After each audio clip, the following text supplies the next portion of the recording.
Tilen Hudrap. Živjo. Hvala za vabilo, Darko. Lep pozdrav.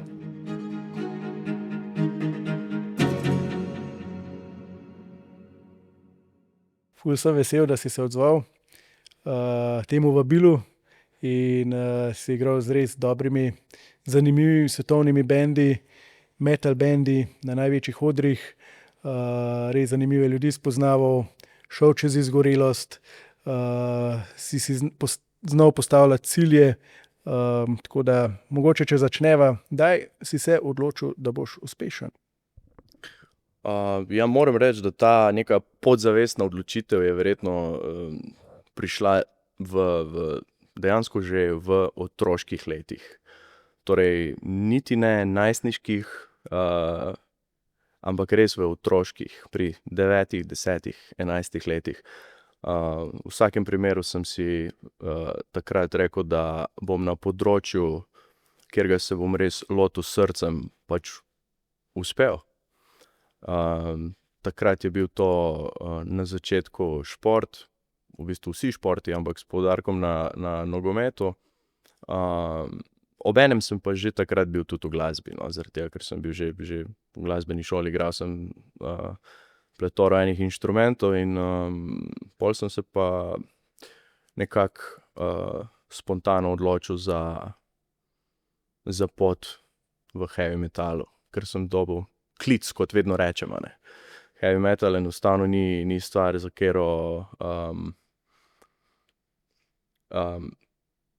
se večina ljudi zanima. Enostavno je ena zelo specifična stvar, specifična tematika, specifična glasba, in te more dejansko ona sama poklicati, a ne. In ja, ta klic sem začutil zelo v zgodnjih letih, kot prej rečeno. In pol sem začel to vse projicirati v bistvu, s tem, da v mojih možganih ob tem nikoli ni bilo nekega dvoma, a ne. Mogoče vsake toliko en tak realni, objektivni dvom logično se pojavi, ko mogoče določene zadeve ne grejo toliko hitro, kot bi lahko šle, ampak da bi bil neki dvom znotraj mene dejansko nikoli, niti za sekundo, a ne. In mislim, da je to bil glavni faktor vsega na moji poti, no, in do današnjega dne v bistvu, ne samo takrat, še do današnjega dne delujem po čisto istem principu. Prav kaj, postavil si vizijo, to bom dosegel, oziroma in si šel za tem?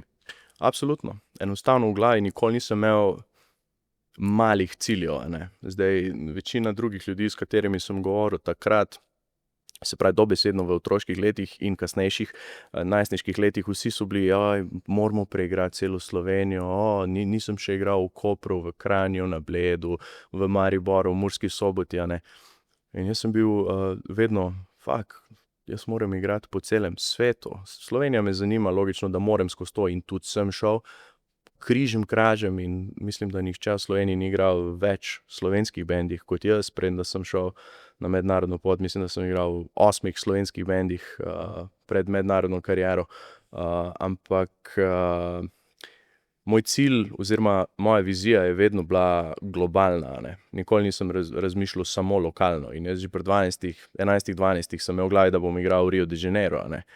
Ko sem gledal Rock in Rio, Iron Maiden koncert iz leta 2001, a ne, to je bil moj cilj, a ne. Nisem videl enega slovenskega benda in si rekel v glavi, zdaj pa hočem igrati z njimi pod enim šotorom sred Slovenije, ne. Se pravi, vizija je takoj bila taka in obenem tudi zelo brezkompromisna, no. Vedno mi je bilo pomembno, da se držim svojih načel, a ne, in mi je bilo popolnoma vseeno, kaj drugi o tem mislijo in na kak način drugi mislijo, a ne. Ker v Sloveniji dejansko ni bilo kakega človeka, ki bi dosegel kaj globalno vplivnega v glasbi, a ne. Če odštejemo neki ideološki projekt, ki je Laibach, ampak to ni imelo veze z 200 koncerti na leto na 5 kontinentih, a ne, nikoli. Tudi jih nikoli niso delali in vse ostalo je bilo pa neodkrito, a ne, undiscovered land, in vse to sem mogel v bistvu sam nekako sprogramirati, ustvariti in pol tudi izpeljati, a ne. Se ti zdi, da je to težje, recimo, ko odkrivaš eno svojo pot, ki heavy metal še nekako je sprejemljiv, ampak potem pa bolj ekstremne zvrsti od death black metala, kjer v bistvu jaz vem, da vedno dobim vprašanje, ko kakšen koncert objavim, kako lahko to poslušam. Pa koliko je to težje, oziroma, ko si rekel, vsi so razmišljali okoli tebe lokalno, ti si razmišljal globalno. Verjetno ti kdo rekel, bo realen ali pa kaj ti misliš, da si, ne vem. Ogromnokrat. V bistvu lastne projekcije ljudi, ki v sebi niso čutili te volje, da bi si sploh predstavljali, da lahko naredijo nekaj več, so zelo omejene. In tudi za mene bi bile to omejevalne okoliščine, če bi jih kadarkoli upošteval. Pa jih nikoli nisem. Vse, kar si ti rekel, logično, da sem to občutil od mnogih ljudi v mlajših letih in od mnogih, bom rekel po domače, v narekovajih slovenskih pametnjakovičev, ki jih je, kot vemo, ogromno v Sloveniji na vseh področjih. In metal nikoli ni bil izjema pri tem. Ogromno je bilo enih internetnih pametnjakovičev, ki v realnosti nikoli niso znali pokazati ničesar v praksi, o čemer so v bistvu razpravljali v teoriji na raznih takrat še forumih, kasneje na torej vseh socialnih omrežjih zadnje 15-16 let, predtem pa recimo od preloma tisočletja na raznih forumih in ogromno je bilo enih takih misli, v smislu, folk enostavno ni razumel tega in sploh starejši vemo, da v metalu je ta nek neumni elitistični pogled v bistvu na mlajše, in ogromno starejših si vedno misli, da so v bistvu nekaj več, kar niti podrazno niso, in jaz sem to nagruntal že kot sem prej omenil,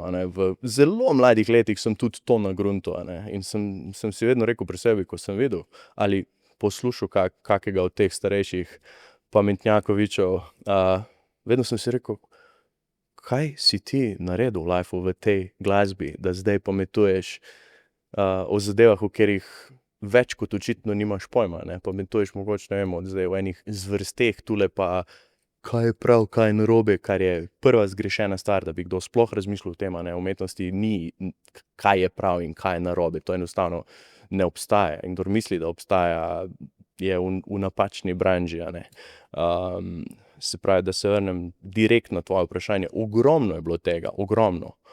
Ampak jaz sem se vedno osredotočil na sebe, in mnogo komu takrat logično, to govorim za 20 let nazaj, 20 plus let nazaj, stopil na žulj s tem, absolutno, zaradi tega, ker sem povedal. Takrat sem vedel, kaj hočem in kaj bom naredil in na kak način bom to naredil, In vsi ti faktorji okrog mene, že takrat sem bil enostavno, za mene človek, ki poskuša svetovati o določeni branži, zadevi, področju, mora imeti prej neko dolgo pot v tej branži, da je tu, torej v praksi dokazal, kaj se da in kaj zdaj govori, torej kaj prodaja, v tem primeru mlajšim, v teoriji, In v Sloveniji ni bilo ene take osebe, pametovalo jih je pa ogromno, In že takrat sem jaz vedel, to nima tisočinke vpliva na mene in jaz sem enostavno šel popolnoma po svoji poti, Ker kot rečeno, poti pred tem itak ni bilo, Torej, svetovne, turnejske, večkontinentalne poti profesionalnega glasbenika v metalu enostavno ni bilo. Ne samo v Sloveniji, v bistvu celi 23-milijonski nekdanji Jugoslaviji, niti enega. Do zdaj, ko je ob meni še Dino iz Zagreba, pa par slovenskih odličnih tehnikov, ki delajo za par največjih bendov na svetu, recimo za Opeth, za Testament, za ogromno enih bendov, predtem za KK's Priest, recimo govorim zdaj o Robiju Kovačiču, nekdanjemu session bobnarju za avstrijske Belfagor, On je izjemno cenjen tehnik ta moment, res na globalni ravni. In imamo par ljudi, torej trenutno v tem profesionalnem metal svetu, ampak to je zdaj, zadnjih 5-10 let, Predtem, 20, 25, 30 let nazaj, 40 let nazaj ni bilo nič od tega, ne, popolnoma nič. Razen pač lokalni bendi, ki so mogoče šli kdaj na Hrvaško ali pa recimo Pomaranča na začetku 80-ih, ko je šla v Srbijo pa na Hrvaško, nikamor drugama, ne. Je bil njihov highlight, je bil, ko so bili predskupina Motorheadom ali kaj že, Iron Maiden. Motorhead, Ja. Motorhead in Ian Gillan iz Deep Purple in Budgie in torej Atomic Rooster in Pomaranča je bil lana po Zagrebu na heavy metal. Veš, da je bil to tudi omejitev jezik, no, se čeprav Pomaranča je imela v angleščini, ne, album. Ja, Pomaranča je že drugi album imela v angleščini. Ampak ali ambicioznost. Ker dostikrat gledamo slovenske glasbenike, pa imamo kvalitetne glasbenike, ne samo v metalu, ampak na splošno pa ne grejo na globalno raven ali pa zdaj recimo Joker Outi so se lotili evropske in so uspele, ne. Ja. To je malo drugačen primer, ne, logično, imeli so totalni push od ljudi plačane RTV in od Miše Molka, ne, vemo, da so takrat bili poslani na Eurovizijo brez tekmovanja, enostavno so bili določeni in tja poslani. Fantje delajo odlično, kar malenkostno spremljam, vidim, da je vse profesionalno, tudi so down to earth, znajo se obnašati, nobenih ekscesov, nobenih neumnosti ne počnejo, ne, to je vse cool, ampak to je enostavno ena neprimerljiva pota, ne. Ampak si dal dober primer glede uspeha. Trenutno so res edini, ki delajo nekaj na neki mednarodni ravni, res na profi načinu, a ne. Če gledaš res globalno prepoznavno, ne. Ampak kot rečeno, brez Eurovizije, brez tega, da jih je takrat videlo, da je 80 milijonov ljudi po televiziji, sem skoraj prepričan, da ne bi bilo nič od tega. Oziroma sem 100% prepričan, da ne bi bilo nič od tega, izven Slovenije pa Hrvaške. Kar se Slovencev tiče, ne mislim, da je bil jezik kakšna omejitev, niti podrazno, tudi ne ambicioznost. Enostavno fantje iz vseh teh bendov niso imeli tega, kar je potrebno. Enostavno niso imeli tega, kar je potrebno. To je edini razlog. Niso imeli zadostne karizme, niso imeli zadostnega znanja, niso imeli pravih ljudi ob sebi, a ne, in ali jih niso imeli, ali jih niso znali najti. In ni nobenih opravičljivih faktorjev ni, a ne. Ko marsikdo hoče reči, ja, pa Jugoslavija, pa ono pa tretje. Ne, to enostavno ni opravičljiv razlog, a ne. Prej je bilo lažje kot zdaj, zato ker je bil trg tako nenasičen, tako izbran, da si zelo lažje izstopil kot zdaj. Ali kot posameznik, ali kot bend, ne. Zelo lažje si izstopil. Zdaj je vse toliko nasičeno, tako saturated z vsem, že sam online, a ne.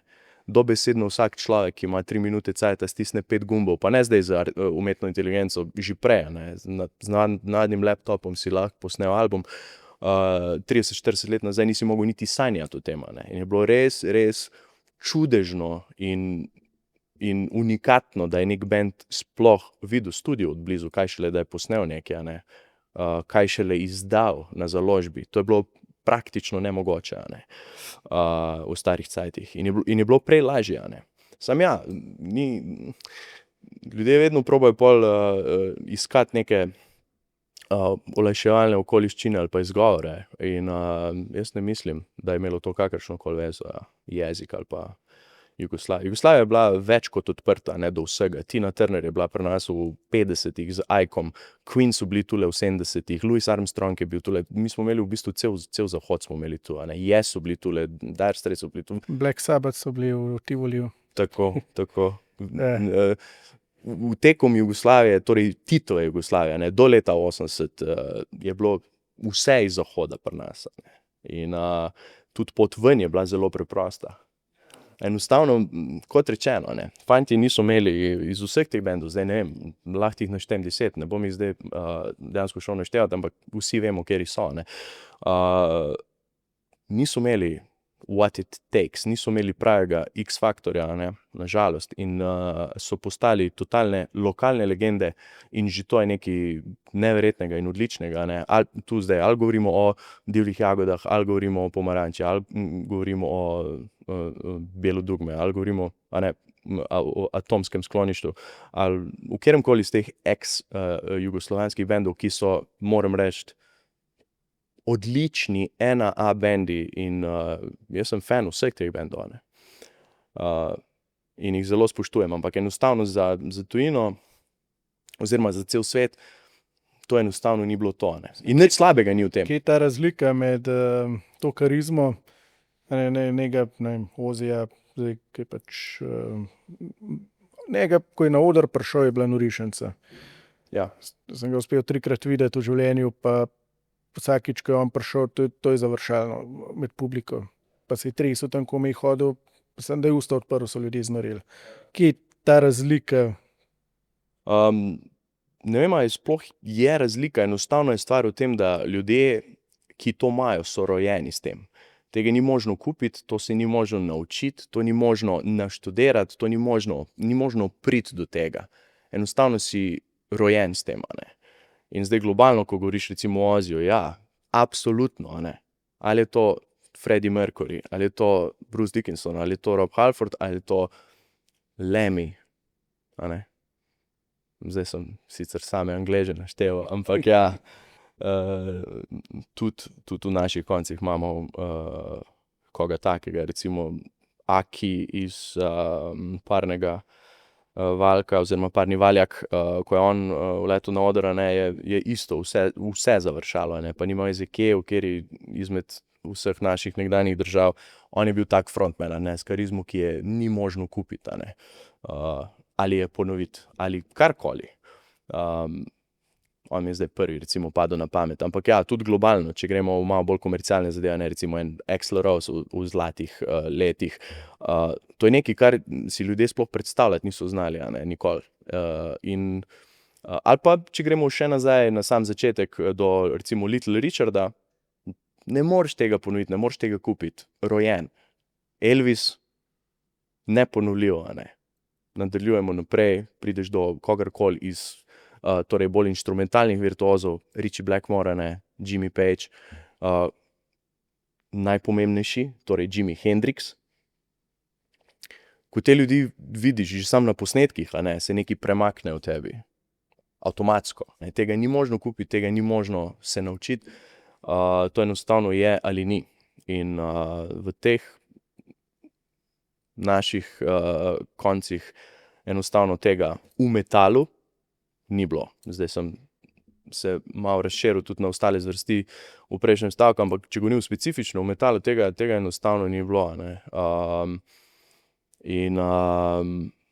Če nekako nimaš tega, enostavno, ko prideš izven mej, ljudje enostavno nimajo respekta do tebe, a ne. Se pravi, če nimaš te naravne prezence, ki mora nekako vzbuditi spoštovanje avtomatsko, a ne, brez tega te noben ne bo jemal resno. Ampak kot sem prej rekel, tega ni možno kupiti, tega se ni možno naučiti, to ali človek ima ali nima. In ja, verjemi, da če bi kdo imel to, bi tudi v prejšnjih 30 letih, 40 letih marsikdo iz teh koncev uspel brez problema. Ampak očitno je realnost malenkost drugačna, ne.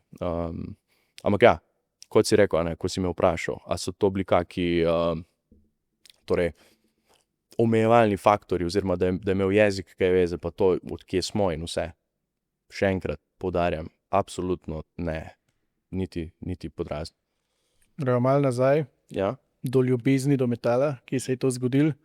Še enkrat, to je ena stvar, ki te, si rekel, pokliče oziroma, ki ti všeč ali ti pa ni. Ja, ja. Samo dve skrajnosti, se ne moreš reči, Tako. lahko poslušam metal, ampak ga ne poslušam. Tako. Ali ga obožuješ ali ga ne. Ja. In kdaj se je začelo? Zelo, zelo hitro začelo se je z torej glavnimi 3 očetovimi vinilkami in to je Black Sabbath Volume 4, Tin Lizzy, Johnny the Fox in legendarni Status Quo, Blue for You album. To so 3 vinilke, ki smo jih jaz in brat gledala celo življenje pred nama, torej od kar so bila oba rojena, ne. In pol tekom glasbene šole in tekom res zgodnjega odraščanja sem igral vse možne inštrumente in pol, kar se specifično tiče metala, pa moram reči, da nek datum, ki mi odzvanja, je datum rojstnega dne mojega očeta, ki je 10. februar. To je isti datum, na katerega se je rodil Cliff Burton iz Metallice, pokojni legendarni basist iz Metallice. In to je datum in dan, 10. februar 1999, ko so Iron Maiden objavili reunion z Adrian Smithom in Bruce Dickinsonom. In to imam nekako v spominu kot nek mejnik, ne. In takrat smo pol z enim izmed otroških najboljših kolegov, s katerim smo še zdaj skupaj v bendu, torej jaz, moj brat in Ožbe kitarist, torej Lenart Mlinar, moj dobesedno prijatelj od prve besede. Torej njegova mama in moj oče sta odraščala skupaj, najini starši so odraščali skupaj. Se pravi, imamo družinsko poznanstvo 90 let in mi, moj brat in Lenart smo isto odraščali skupaj in jaz in Lenart so v bistvu skupaj začela metal pot pri 11. In že takrat govorila non-stop ob vsakem srečanju o tem, ne, in 26 let zatem plus smo še vedno na istem z mnogimi vmesnimi postanki in neopisljivimi zgodbami, ampak ja, tam se je začela ta ljubezen, ne, torej bila je vplivana strani teh treh bendov, ki so bili vedno prisotni. Zelo pomemben bend v mojem življenju so tudi Queen. Se pravi, Queen so tam isto od rojstva, ne, dobesedno od rojstva in pol ta začetni večji pomembni bend v naših življenjih je bil pa logično pač torej Iron Maiden z reunionom in z Ed Hunter turnejo in pol z Brave New World ploščo, ne, ki je v bistvu oznana neko ponovno rojstvo metala na malo večji ravni po letu 99-2000, ne. Mislim, metal je bil v odlični poziciji v 90-ih za underground zvrsti, ne. In death metal, in black metal, in progressive metal, in nemški power metal in vse te zadeve so se v 90-ih razvile na neverjetne načine, na odlične načine in išlo je na stotine odličnih albumov, ne. Ni zdaj ono, the 90s were bad for metal, niti podrazno, ne. Ampak 90-ta so bila slaba za metal na ogromni ravni, ne. Zakaj? Ker je šel Rob Halford iz Judas Priest, Bruce Dickinson je šel ven iz Iron Maiden, Guns N' Roses so nehali igrati, Metallica se je ustrigla in izdala obupen album, ne, z Loadom. In ti štirje faktorji, komercialni faktorji, so v bistvu dali neko videnje tega, da je metal zdaj na slabši ravni, kar je bil, ne, komercialno, kot v 80-ih. Ampak underground zvrsti, ekstremne zvrsti so pa v bistvu najbolj zacvetele v 90-ih, ne. Vsi zdaj nekje 35 let so vsi legendarni albumi zdaj, ne. Ja. Ravno danes sem prebral, da je Dissection 30 let album. Storm of the Last Man, Ja. Glih kar, in tudi ogromno ostalih albumov praznuje, ne samo 30 pa 35 let, ampak tudi 40 in 45 let. Tako je.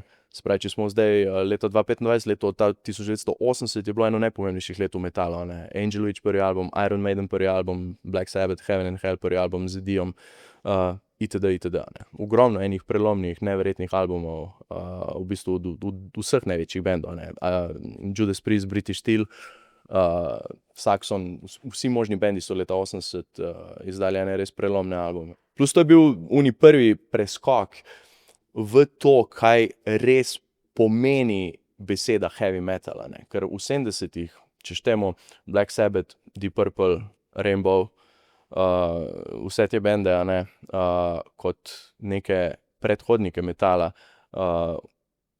v 80-ih se izraz metal sploh ni uporabljal, ne. Dobro, Steppenwolf so imeli v besedilu Heavy Metal Thunder, ne, v Born to be Wild, ampak tega nihče ni uporabljal. V 70-ih je bil izraz za težko glasbo hard rock ali še bolj pogosto, kar ljudje v Sloveniji ponavadi ne vejo, heavy rock. Tony Iommi je vedno uporabil izraz heavy rock, Ritchie Blackmore isto, in potem sta dva novinarja iz takratnega Sounds magazina, zelo pomembnega magazina za metal, v bistvu najbolj pomembnega, konec 80-ih, Jeff Barton in Malcolm Dome, ena izredno znana pista, ki bi jih v bistvu vsak metalec, poleg človeka z imenom Neil Kay mogel poznati. Ta dva človeka sta prvič zapisala izraz New Wave of British Heavy Metal in s tem tudi pol heavy metal kot taka, ne. In to je bilo leta 78-79. In to je pravo rojstvo metala, ne. Ne Black Sabbath prvi album. To je bil Black Sabbath, ta njihov prvi album je bil še ful bluzovski, Ja. zelo Vsi v bistvu blizu so bili, bluza. do Never Say Die, Ja. prvih 8 albumov, ima vpliv 10 zvrsti, a ne. Imaš balade, imaš klaviaturske balade, imaš folk muziko zraven, imaš Tonija Iomija, ki špila na ne vem kere možne zadeve, kot vsi bendi takrat v 70-ih, a ne. 70-ta so definitivno bila najbolj poseben in najbolj progresiven in razvit čas za glasbo, ne, in to v vseh zvrsteh. Ampak heavy metal kot tak se ob teh proto-metal bendih, a ne, te zadeve, ki sem jih prej naštel, temu bi se reklo proto, ker so bili prototipi, a ne. Ampak metal kot tak se res začne z New Wave of British Heavy Metal, a ne, z bendi, ki sem jih prej omenil, torej Iron Maiden, Saxon, Angel Witch, Satan, Tigers of Pentank, Diamond Head, Jaguar, itd. In to ima pol največji vpliv na speed metal slash first wave of black metal, na bende kot so Venom in Bathory in Merciful Fate in podobno, in iz tega se pol razvije thrash metal, a ne. Z Metallico, Slayer, Anthrax, čeprav je prva Anthrax plata čisti heavy metal, in logično Megadeth, a ne. In iz tega se pa pol razvijajo vse brutalne, ekstremne zvrsti, a ne. In vse gre vedno po vrsti, a ne. To je še ena stvar, ki zelo manjka današnji mladini, a ne. Enostavno se ne zavedajo, da ti ne moreš začeti furati avto s Ferrarijem na progi za dirke, ali pa ne moreš se usesti v Formulo 1 in furati Monte Carlo, a ne. To je molarija, pride zdaj do enega random benda na, ne vem, TikToku ali pa YouTubeu, ki nekaj razbija v nekih 5-minutnih komadih, kjer je 800,000 blast bitov in vse, in metal. To je narobe, isto kuhar ne more začeti delati specialitete, ko kuha 2 meseca, a ne. Najprej se nauči narediti, ne vem, osnovne zadeve, neko juho itd., a ne. In isto je z glasbo, sploh pa z metalom. Enostavno je treba začeti od začetka, da spoznaš logiko za celotno zadevo in zakaj so se zadeve razvile, kot so se, a ne. Vsaka stopnja ima nek svoj smisel in vsaka ta stopnja da naslednji stopnji nek vpliv in neko motivacijo, da ta naslednja stopnja potegne celo stvar naprej, a ne. Se pravi, vsaka zvrst, ki se je razvila bolj brutalno, zakaj? Moramo biti hitrejši in brutalnejši kot bend pred nami, a ne. Se pravi, Slayer so rekli, moramo biti hitrejši kot Venom ali pa Motorhead, a ne. In pol so leteli Possessed in Death in Morbid Angel in moramo biti bolj brutalni kot Slayer, a ne.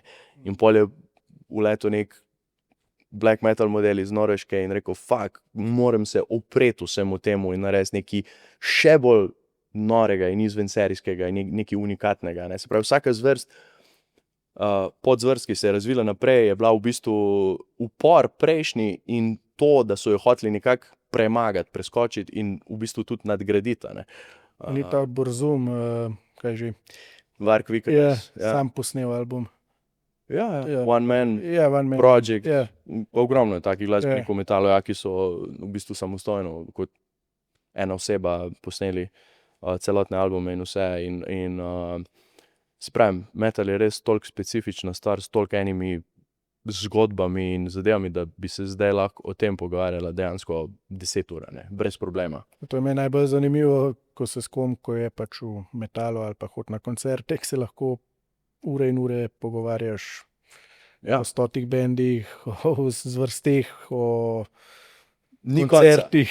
Dobesedno ni konca. Ja, to je ljubezen, no. Totalna ljubezen, ja. Ampak zdaj, kar sem kar govoril zadnje par minut, ne, res apeliram, če gleda to kak mlad človek, ko govorimo starost od 12 do 16, 18, 20, to je sama mladina zdajšnja, ne, da res se poglobijo v zadeve, če so v tem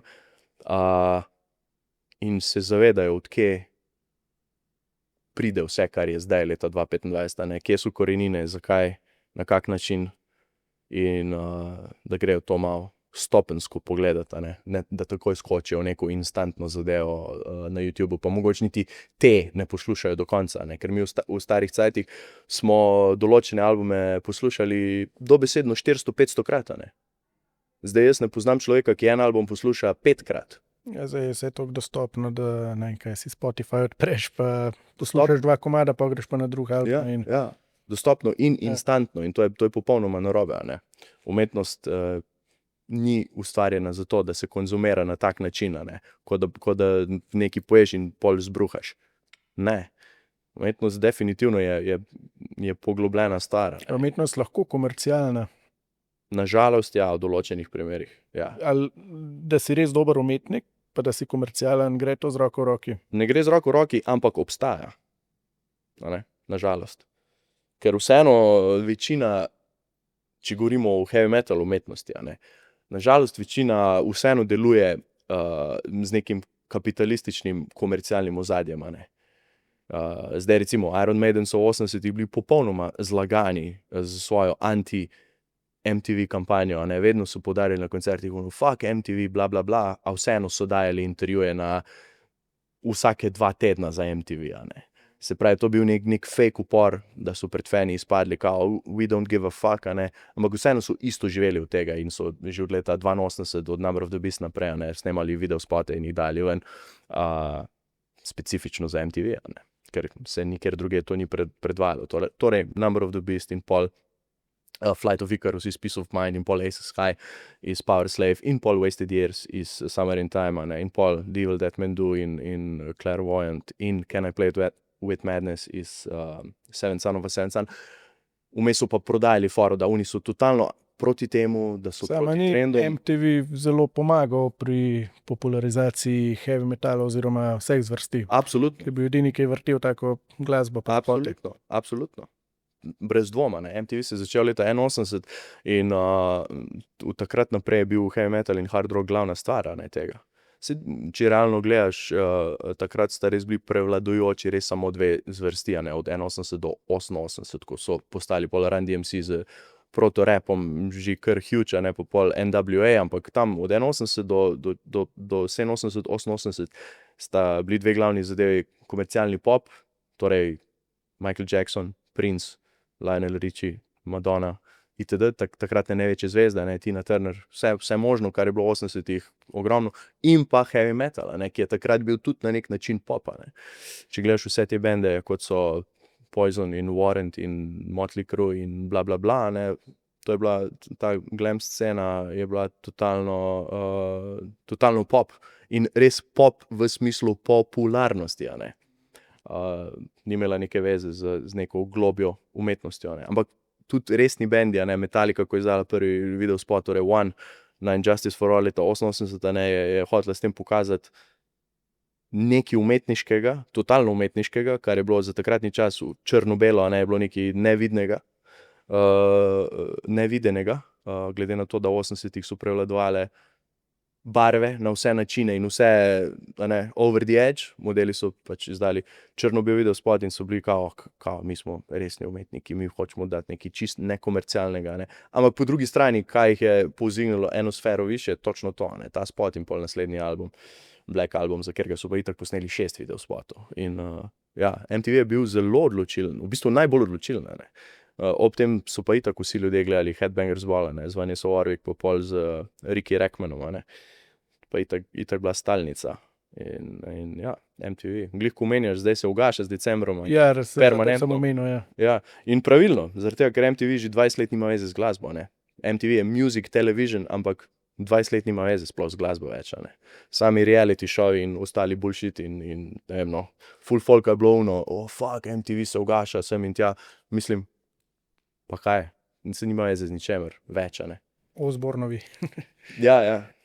Je pa sreča, da so ljudje dejansko na VHS-e v starih cajtih so vse posneli, določeni ljudje očitno na videokasete, in je čisto vse na YouTubeu. Vse stare epizode Headbangers Ball, vsi special reporti, včasih vsako leto so šli na Donington, recimo takratni največji festival, poleg Dynamo Open Air iz Nizozemske, torej Donington v Angliji, so naredili vedno 3-urni special report, in to je bilo nekaj norega. A Donington je še? Donington je imel pol drugo ime, torej najprej je bil Sony Sphere in pol je bil Download in zdaj še vedno Download. Ja. Na istem prizorišču, to je na Formula 1. 3 dnevi, mislim, da so, Ja. To je na Formula 1 dirkališču, v Angliji. Enkrat sem imel karto za plavalci, bil v angleški, bil čist heavy Metalci me je povabil, da pridem tja. Devest. Sem si kupil karto, pa sem pa ugotovil, da imam isti vikend eno tekmo v Berlinu, tako da nisem šel. Ja, tako da ful sem se želel to iti. Ja, ful škoda, da nisi šel, to je neki... Dinamo je pa še zdaj tudi v Eindhovenu, a ne? Ja, ampak na ful pomanjšani verziji. Ja. Zdaj ga ima v bistvu na eni speedway progi. Prej je bil pa v 90-ih je bil pa pač največji fest, 100,000 folka, ne. Ampak ja, kar se Doningtona tiče, dejansko osnovni holy ground, zdavnaj pred Vaknom, ne, leta 80 je bil to prvi uradni heavy metal open air, torej Monsters of Rock leta 80, Rainbow Headliner in pol Judas Priest, Saxon. In to je v bistvu začelo to tradicijo prav specifično metal open air festivalov, ja. Tega uramen rata. To je zdaj več kot gob podežijo, ne, sploh v Nemčiji.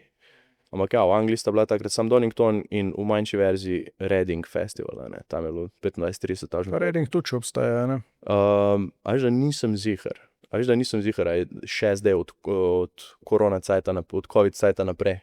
Nisem ziher.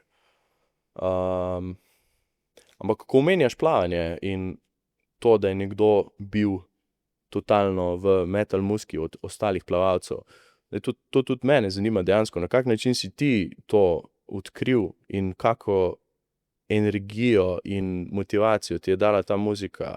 In kot tretje, logično imamo, nažalost ne v Sloveniji rojenega Slovenca, otroka slovenske matere, ne, zato ga ne morem šteti kot nekoga od tu, ker je dejansko rojen v Braziliji, ampak Andreas Kisser, za one, ki ne vejo, iz legendarne Sepulture, je dejansko otrok slovenske matere, ja.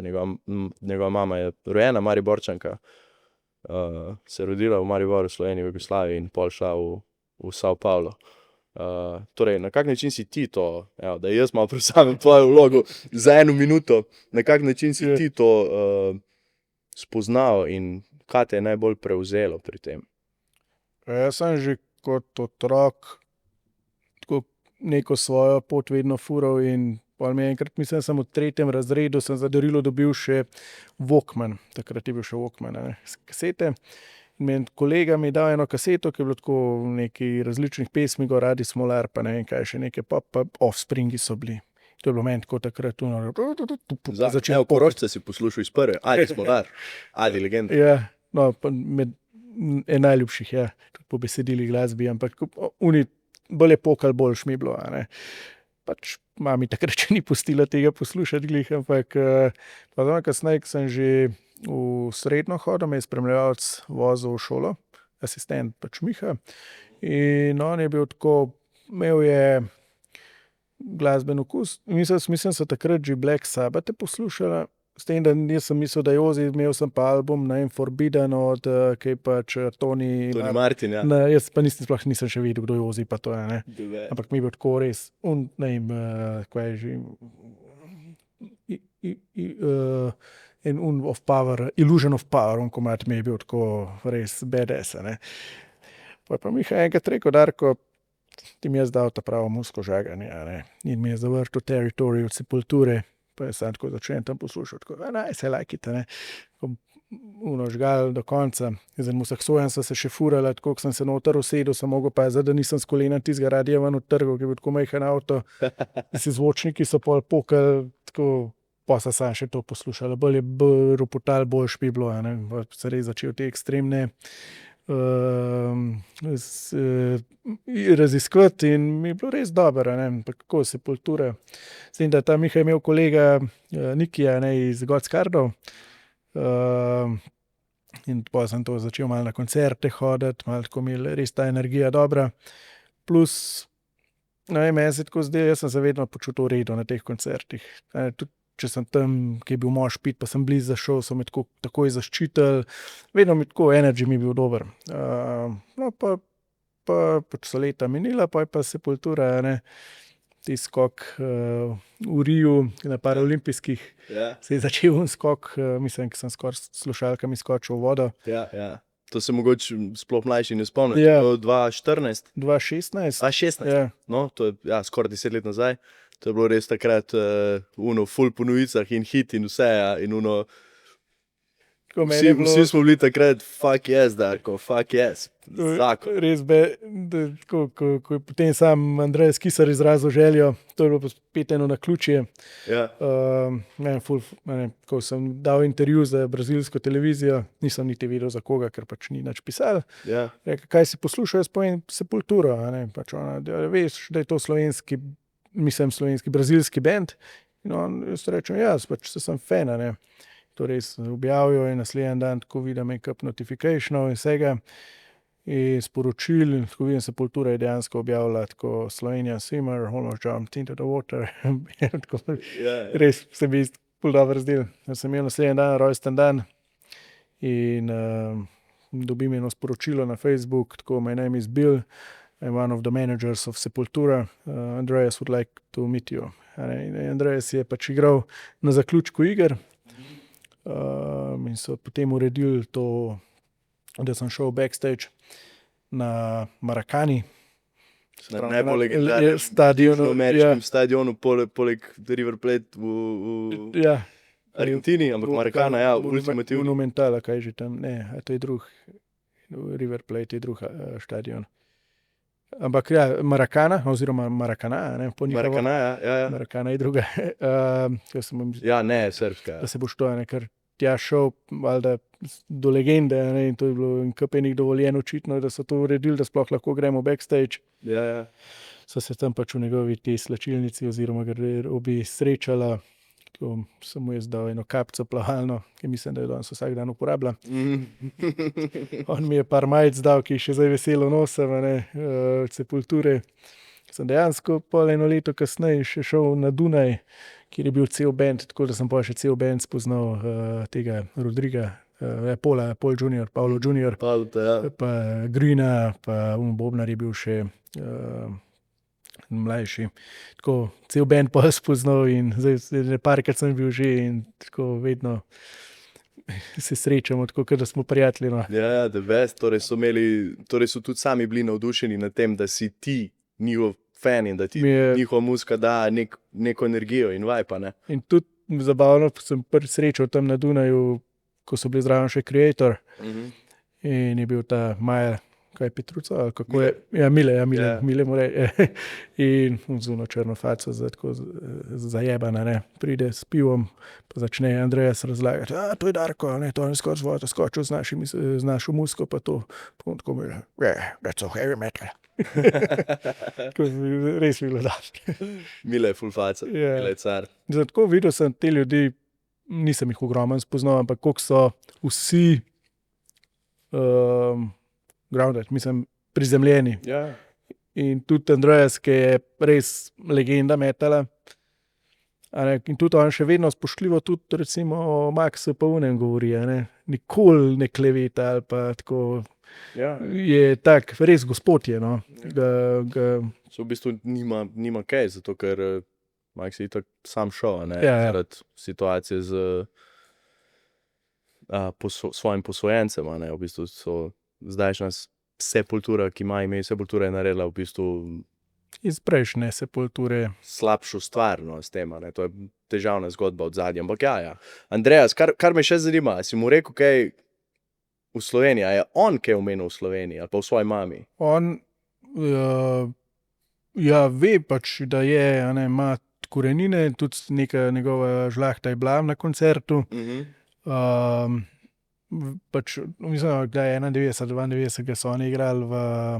Ja, na Arise turneji so bili tule, Kodeljevem.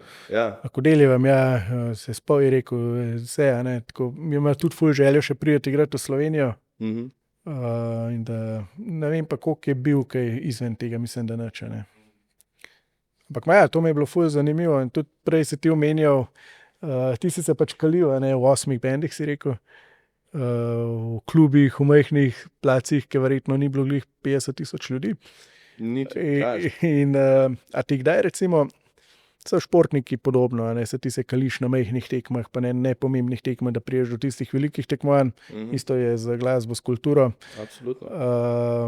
Ta občutek, ko prideš, razlika občutkov, ko prideš, prvič v klub igrati, pa te 10-15 ljudi pride podpreti, pa na koncu enkrat, ko priješ na Kitajskem si koliko jim je 100 000. Ja, ogromno manj, ampak je Ja, vedno ogromno. ali pa 80 000 na vakno, a ne. Ta občutek, Ogromno krat sem igral pred takim številom, a ne, ful ljudi verjetno misli po unih parih člankih, da je bilo to, ne vem, 3-krat, 4-krat, a ne. Jaz sem pred tako količino med 40 in 80 000 ljudi igral verjetno 70-krat, a ne, v zadnjih 13 letih, a ne. Po vseh največjih festivalih na planetu, a ne. Totalno adijo pamet občutek, a ne, ampak tule bom spet dodal to, kar sem na samem začetku omenil, a ne. Za mene niti ni bilo toliko drugačno kot mogoče za marsikoga drugega, zaradi tega, ker od nekdaj sem imel prvo pravilo, da ne glede na velikost odra, ne glede na velikost publike, ne glede na svoje počutje, ne glede na karkoli, bom dal vedno isto od sebe. Vedno. In tega sem se vedno držal v 1500 plus odigranih koncertih tekom zadnjih 25 let. Dobesedno od prvega koncerta naprej, a ne. Vedno. Torej v vsakem primeru sem v klubih dal tudi vse od sebe, a ne. Vse. In v teh manjših slovenskih placih. Zdaj moram priznati, da sem imel srečo, ko si rekel prej 15 ljudi, ne vem, če me je kdaj z izjemo čisto prvega koncerta, kjer je bilo cirka 30 ljudi, kadarkoli gledalo manj kot 80 ali pa 100 ljudi, tudi v Sloveniji, ne, v vseh bendih. Ali so bili to Wartune, ali so bili to Keller, Skepsis, Quest, Nature,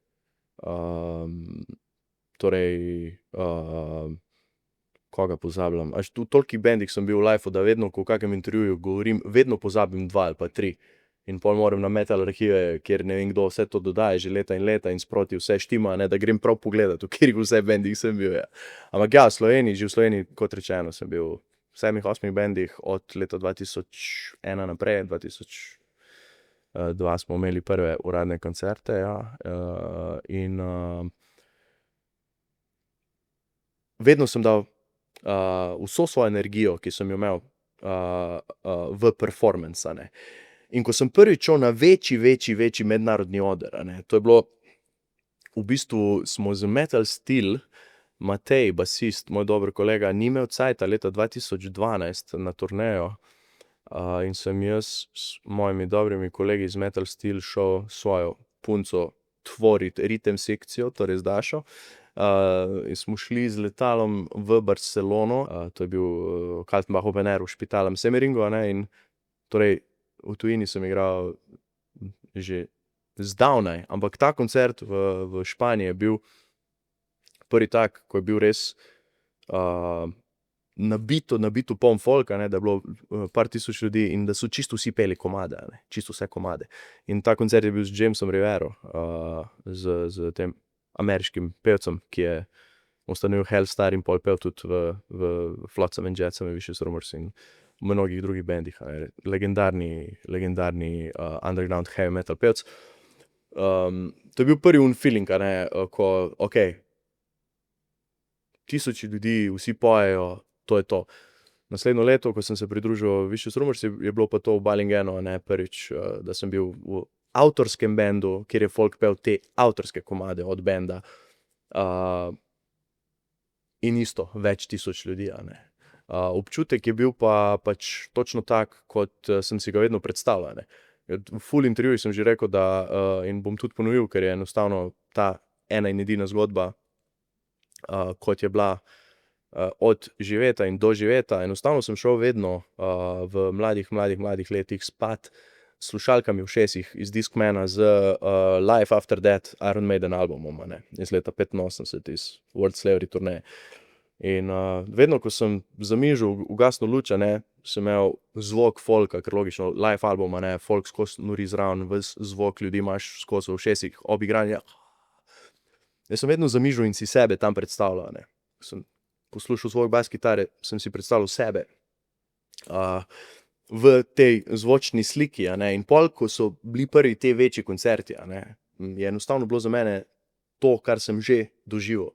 samo da se je zdaj pač to dogajalo tu in zdaj in v živo, ne. Absolutno. In Vaken isto, ne. Vaken sem gledal več kot 20 let po televiziji, vse posnetke, vse možne zadeve, ne, ko je Vaken bil 10-krat manjši kot to, kar smo mi nazadnje igrali, a ne. In sem isto bil fuck, špilal sem na vseh največjih festih, a ne, na Sweden Rocku, na Alcatrazu, na Bangerheadu, na Hellfestu, na fucking Headbangers Open Air, na, ne vem, zdaj niti se jih spomnim, ne, vseh, a ne, na Rockfest Barcelona, ne vem, zdaj, če bi šel gledat, prijem do nore cifre vseh teh možnih festivalov, a ne. In Holy Grail je vseeno bil Vaken, a ne. Ampak ne Vaken tam nekje pod šotorom. Vaken, main stage, glavni oder. To si bil s kom? Z Udetom, torej z Dirk Schneider, s projektom Dirk Schneider, a ne. Ampak je bilo bolj posebno, kot bi bilo v kateremkoli fucking pogledu, zaradi tega, ker smo igrali direkt pred Judas Priest, medtem ko je bil Judas Priest stage že postavljen za našim, se pravi, smo imeli legendarni Judas Priest znak nad glavami in tudi, če zdaj greš na YouTube in gledaš posnetek, a ne, nad našimi glavami, za našim backdropom, oziroma nad našim backdropom je že Judas Priest znak, a ne. Na drugi strani, torej 50 metrov stran od našega odra, se pa na tem desnem odru Merciful Fate glih pospravlja iz odra, ne. Se pravi, smo bili mi, Merciful Fate, Judas Priest, ne. In to je, ne vem, no, nekaj, kar ni možno v bistvu sploh opisati, a ne. Pa je kakšno straho spoštovanje pred takšnim prizoriščem ali pa publiko? Ne, moram reči, da ne. Za mene je bil to sam še en koncert, ne. Straho spoštovanje je prej, leta pred tem ali pa par tednov pred tem, whatever, ampak ko priješ ti na kraj zločina, je enostavno to just another show, a ne. Ker če bi šel z preveč pritiska v to, ali pa sploh na oder, pol ne moreš dati vse od sebe, zaradi tega, ker bi imel ta nek prisoten nek strah ali neko anksioznost ali nekaj. Ne. Enostavno sem v bistvu te rituale, ki jih imam jaz svoje pred koncertom, sem jih izvedel na isti način kot na vseh ostalih koncertih. Nima veze, je to klub sred, ne vem, Nürnberga ali pa sred Londona za 1500 ljudi, ali pa je bil to Vaken, ne, ko je bilo dobesedno 83,000 ljudi pred odrom, ko se je intro začel, oziroma na celem prizorišču.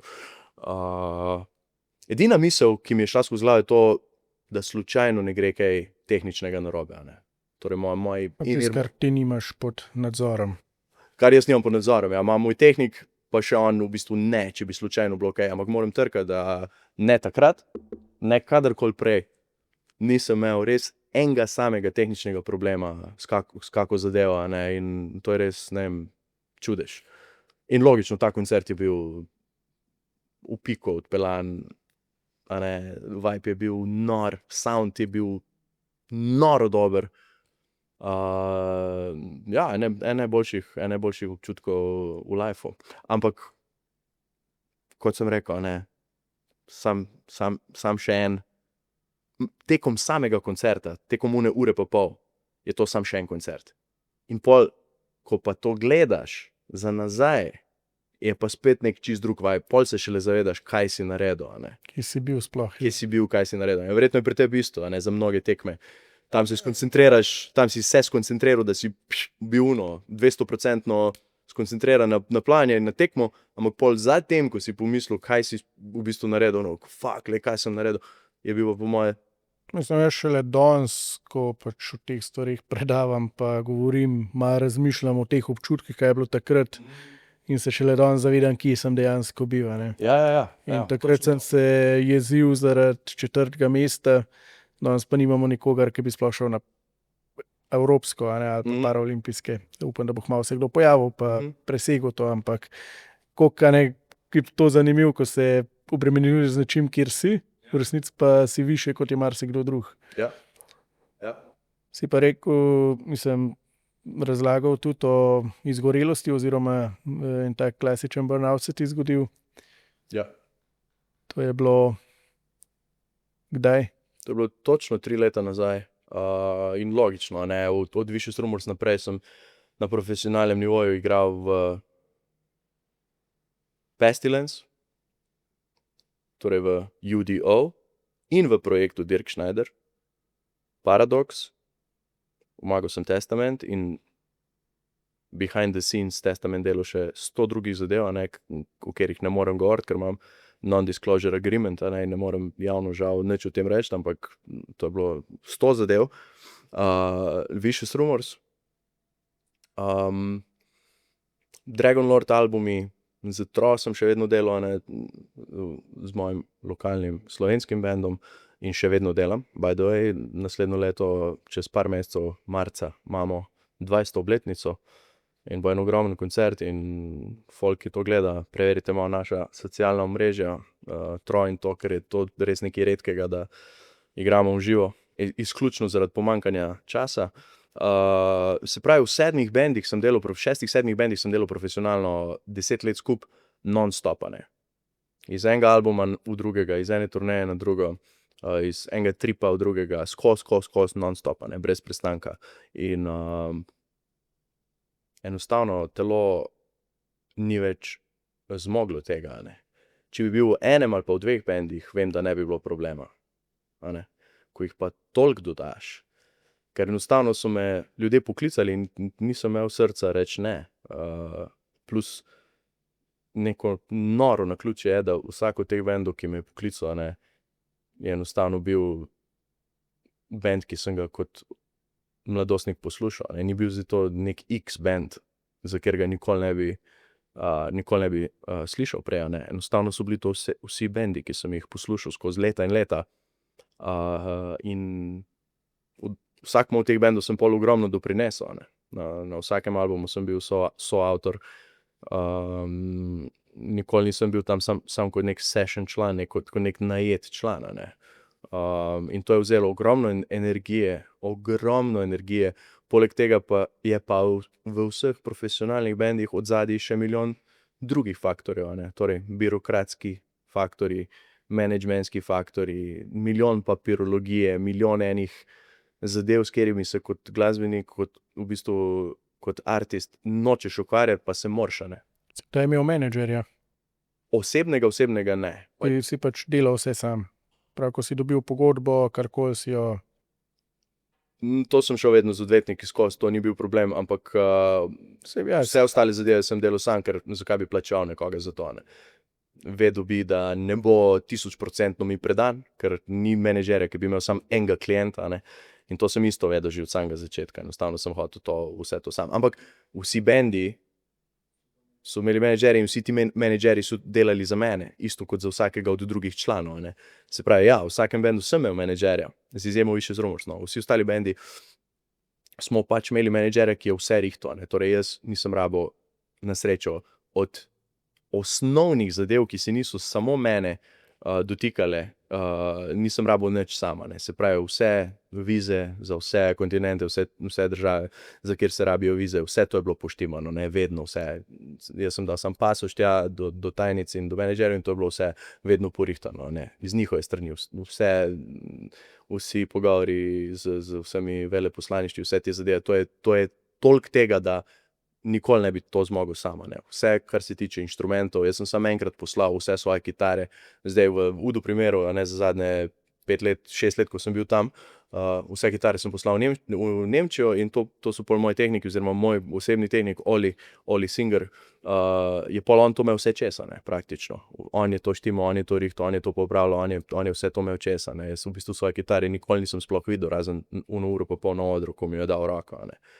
Mogel za 100% zaupati, da to dela in da je to. Ja. Ampak model je bil hud profesionalec, ne. Delal je za Wasp, delal je za Arch Enemy, delal je za Halloween, delal je za ogromno enih največjih bendov, ne. In to ni bilo kakega problema. Je bila res sreča, da v vseh teh bendih sem delal z res velikimi profesionalci oziroma z zelo izkušenimi profesionalci, ne. Vse to je bilo na srečo poštimano, ampak te osebne zadeve, za moje osebne zadeve, ki sem jih pa mogel sam štimati, ne, torej dogovori o moji plači, o mojih pogojih, o mojem riderju, o mojih zadevah, ki jih rabim na turneji, ne, ki morajo biti ali v busu ali v dvoranah itd. Za mene, ne. To je bilo pa vedno treba se sproti pač meniti, ne, pa pregovarjati, pa sem in tja in to je bilo pa toliko ene energije, da, kot rečeno, enostavno sem se v nekem momentu zrušil. Ne. In ta moment je bil konec septembra v Münchnu na odru, pri zadnjem 22. komadu na set listi, in so me sam pobasali v rešilca in odfurali do najbližjega urgentnega centra, sred Münchna. In to je bilo kar brutalno, ja, moram reči.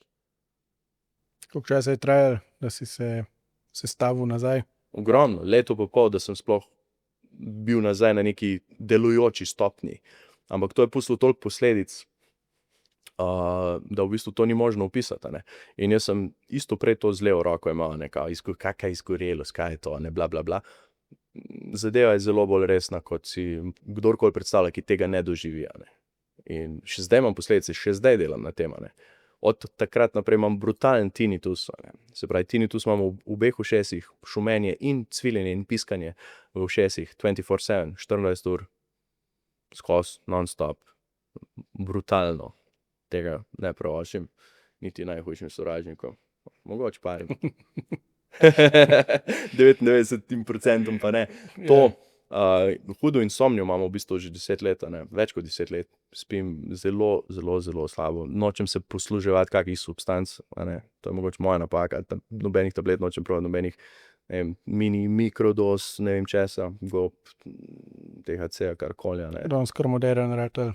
Zelo moderno, ja. Mogoče imam glih zato odpor do tega, ker nikoli nisem šel vštric s čimerkoli, kar se je začelo promovirati kot neki in vse to, ne. Se pravi, s tem imam ogromen problem. Križ, v bistvu celotna hrbtenica in vretence me matrajo že ogromno leta, ne. Predstavljaj si 25 let čupanja. Folk, ki to nikoli ni delal, ne. Jaz med koncertom, kot rečeno, že danes dvakrat, vedno sem dal vse od sebe, kar je možno. To pomeni headbanganje skoraj non-stop, ne. In ko to delaš od 12. leta, pusti posledice.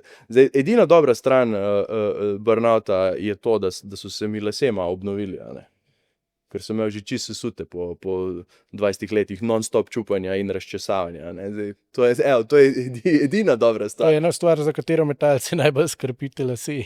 Ja, jaz ne, po pravici povedano, ne. To je tudi še ena zgrešena predstava glede mojih las, ne. Ogromno folka mi reče, fak, ti res skrbiš za čupo, res imaš dokaj kul izgledajoče lase pri skoraj 40-ih, ne, in vse. Pa res moram priznati, da nič kaj ne dam na to, ne skrbim na to. Verjetno eni ja, kot si rekel, ne. Ja, jaz ne, na žalost. Mogel bi, pa ne. Torej ja, ta moment, ki se je zgodil tam v Münchnu, je bil kot prvo totalno nepričakovan, ker sem tlačil skozi te simptome, ki so se kazali, ne. Nisem jih upošteval, nisem jih jemal resno. Kakšni pa so bili to simptomi? Enostavno, telo ti samo sporoča tekom 3-4 mesecev pred tem, ne, na čem je. Torej na eni zadnji stopnji, tik preden da prekipi, ne. Tik preden da skleda prekipi z vrelo vodo, ne. In jih nisem upošteval, ne. Enostavno sem mislil, ni panike, bože, očitno sem pač sam masivno utrujen. Pa je bila situacija malo drugačna, no. In mislim, da je kar prav, v bistvu, da se je to zgodilo. Kljub vsem slabim posledicam, ne, ki so trenutno še. Ker kdo ve, koliko cajta, koliko let bi to še vlekel na tak način, kot sem, ne. Torej, brez počitka in brezkompromisno. Zdaj, ko se je to zgodilo, sem spremenil ogromno enih lastnosti, ogromno enega v bistvu ogromno enega materiala, ki sem ga prej jemal na zelo bolj resen način, kot bi ga rabil, sem ga zdaj odstranil, ne. Zelo, zelo drugače gledam na ogromno zadev. Kljub temu, da sem že prej živel zelo stoično, ne, po enih takih načelih, ki so sicer zelo koristna, ampak vsi stoiki so vedno po nepotrebnem namenoma trpeli. Bolj kot bi mogli, Kje je ne. ta, ja, In jaz to berem celo življenje, v bistvu isto, več kot 20 let, ne, in sem vedno tudi deloval po teh principih in to mi je tudi zelo, zelo pomagalo v življenju, ampak obenem mi je dalo to tudi moje okolje, no, moje železarsko delovno okolje, mi je skozi dalo ta ponos, da ne glede na kjerkoli bolečino, ne glede na kjerkoli ovire, ki se pojavljajo, da enostavno ne smem odnehati, a ne. Tudi če zato zbolim ali pa doživim kaj slabega, a ne. In zdaj vidim, da je bilo to narobe, a ne. Včasih te ta... Pa bi danes, recimo, ko viš, da je narobe, bi še enkrat šel čez isto pot, Ne šel bi čez isto pot, ampak če bi vedel, na kak način drugače. Tako, spremenil bi marsikaj. Kar se tiče teh načinov v profesionalnem obdobju, a ne.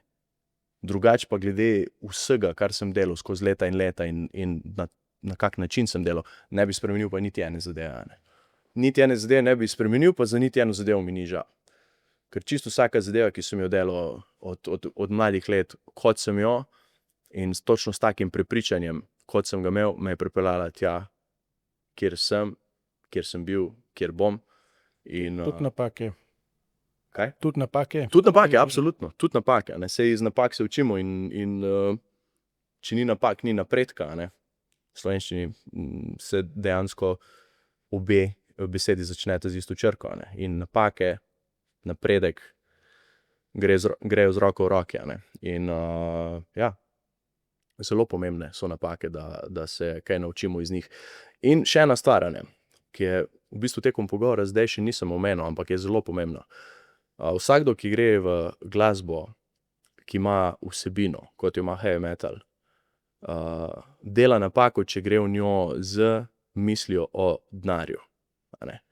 Zdaj večina bo itak rekla, kdo bi pošel v metal z namenom o denarju, saj ga ni. Dejansko ga ni, ja. Ampak, če v njemu ne razmišljaš, se bo pojavil kot posledica dobrega dela. To je v vsakem poslu, v bistvu, a ni. V bistvu, Mislim, da na dolgi rok, če hočeš trdno zgodbo postaviti, Ja, moraš z vsebino, ki prinese pač tudi prihodke Ja, in pol nek well-being, kako se temu reče. tako.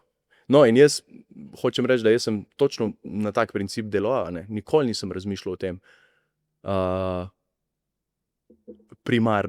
Primarno je vedno bila muzika in besedila in art in vse, kar gre s tem z roko v roki, a ne. Pa so se pol prihodki pojavili sami od sebe in na zelo, zelo lep način, a ne. In ogromno ljudi, s katerimi zdaj govorim, a ne glih v Sloveniji, no. Nemci, Nizozemci, Francozi, ogromno imam enih kolegov, ne, tudi zelo mlajših kolegov, ki so v bistvu v fazi tega, da probajo uspeti, a ne, v metalu. In vsak mu povem, da dela na napačen način, a ne. Ne si misli, da si neki vreden pri 20.